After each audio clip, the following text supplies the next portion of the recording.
Nshuti bakundwa, mbibutse ko turi gusoma igitabo ubutumwa ku basore, tugeze ku cyigisho cya 9, gufatanya n'Imana. Imbere yanyu muhafite inshingano zirenze zigira aho zigarukira. Nk'uko Imana ikoresha iryo jambo, umuntu n'umwana w'Imana. Bakundwa, ubu turi abana b'Imana, ariko uko tuzamera ntikurerekanwa. Ariko icyo tuzi nuko Yesu niyerekanwa tuzasa nawe, kuko tuzamureba uko ari. Kandi ufite ibyo byiringiro muri we yiboneza nk'uko waboneye. Rwandiko rwa mbere rwa Yohana, igice cyaho cya 3 umurongo wa 2 n'uwa 3.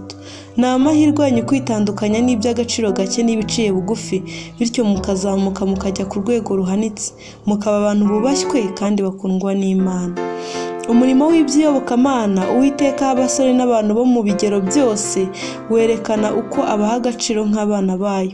Uwiteka abaha umurimo wo kwitegeka, abahamagarira kuba abafatanyabikorwa nayo mu murimo ukomeye wo gucungura umuntu no kumuzahura.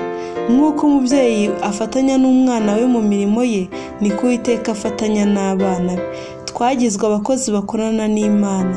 Yesu aravuga ati, uko wantumye mu isi nanjye niko mbatumye.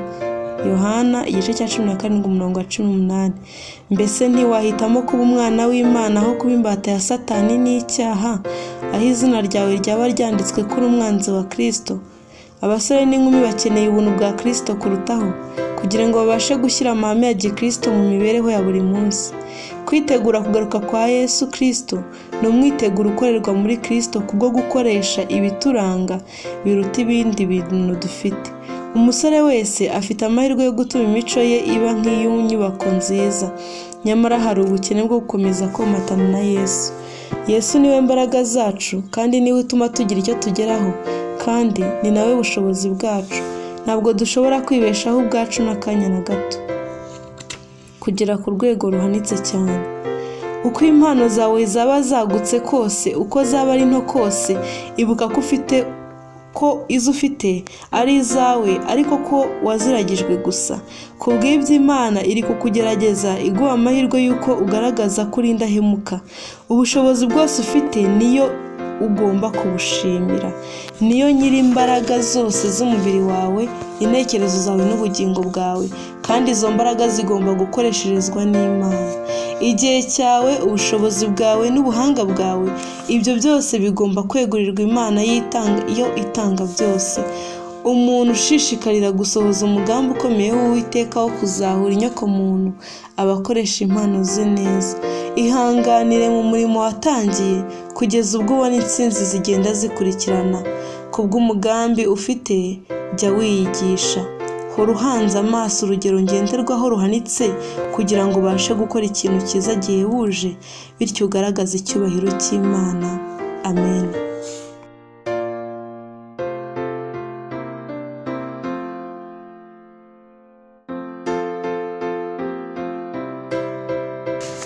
Muraho neza nshuti bakundwa, mbibutse ko turi kwiga igitabo ubutumwa ku basore, tugeze ku mugabane wa 2, urugamba rwo guhangana n'icyaha.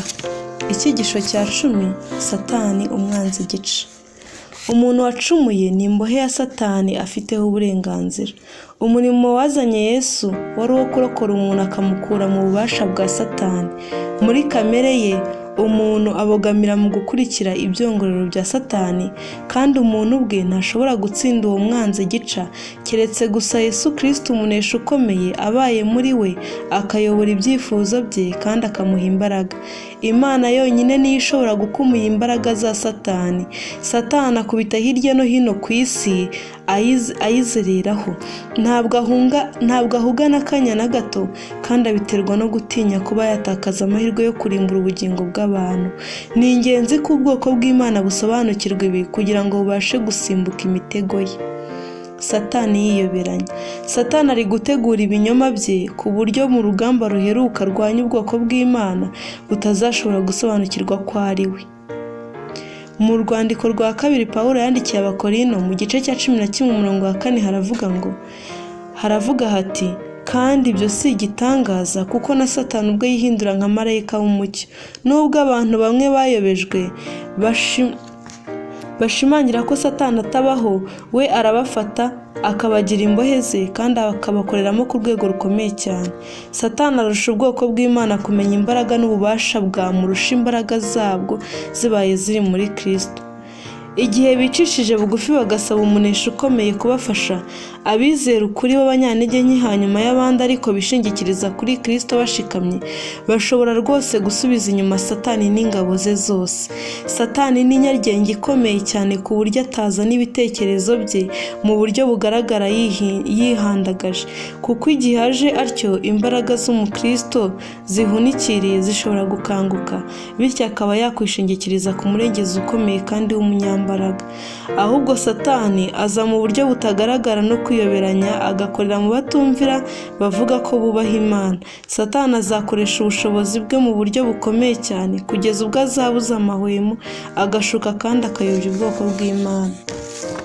Uwahangaye umwami wacu akamugerageza kandi agahangara kumukoza isoni, ndetse akaba yaragize ubushobozi bwo kumufata mu maboko ye akamujyana ku gasongero k'urusengero, akanamujyana mu mpinga z'umusozi muremure ku rwego ruhanitse rutangaje, azakoresha imbaraga ze ku bantu bo muri iki gihe bafite ubwenge buciye bugufi cyane y'ubw'umwami wacu, kandi bakaba basa n'abatazi mu gucakura n'imbaraga bya Satani.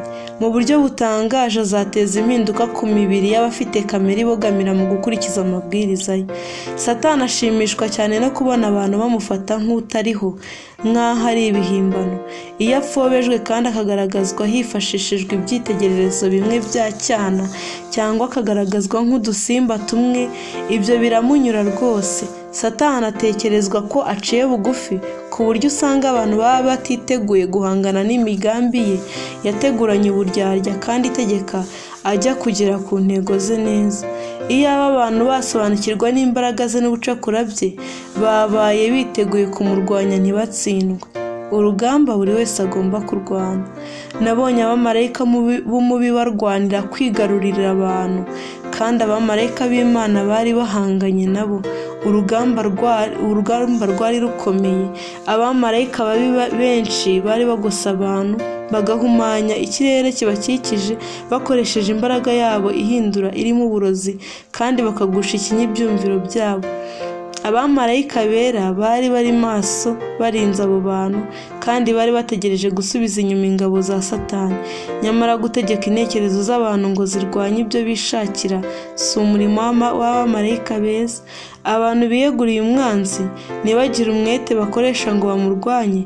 Icyo gihe abamarayika b'Imana nta kiruseho bakora kirenze gusubiza inyuma ingabo za Satani kugira ngo zitarimbura, kugeza ubwo umucyo uruseho uzahabwa abari mu makuba, kugira ngo ubatere gukanguka no gutabaza ijuru ngo ribafashe.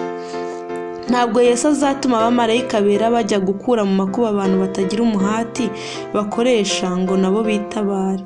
Satani nabona ko ari mu kaga ko gutakaza umuntu umwe, azakora uko ashoboye kose kugira ngo amugumane.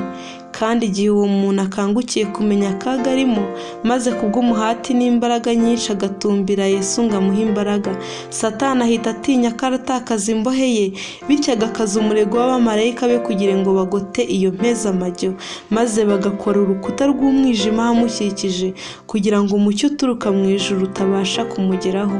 Nyamara iyo uwo muntu uri mu kaga yihanganye, maze mu kubura uko yigira ndetse n'intege nke akazishingikiriza ku byo amaraso ya Yesu yakoze, Yesu yumva isengesho ryo kwizera risabanye umwete, bityo akohereza izindi ngabo z'abamarayika bafite imbaraga zihebuje baje kumurokora. Ntabwo Satani ashobora kwihanganira kubona umwanzi we ukomeye atabazwa, kuko atinya kandi agahinda umushyitsi imbere y'imbaraga y'igitinyiro bya Kristo. Ingabo zose za Satani zihindishwa umushyitsi n'ijwi ry'isengesho risenganye umwete, kandi iyo abamarayika bafite ubushobozi bwose kandi bambaye intwaro z'ijuru baje gutabara wa muntu wacitse intege uhigwa, Satani n'ingabo ze basubira inyuma bazi neza ko batsinzwe n'urugamba. Amen.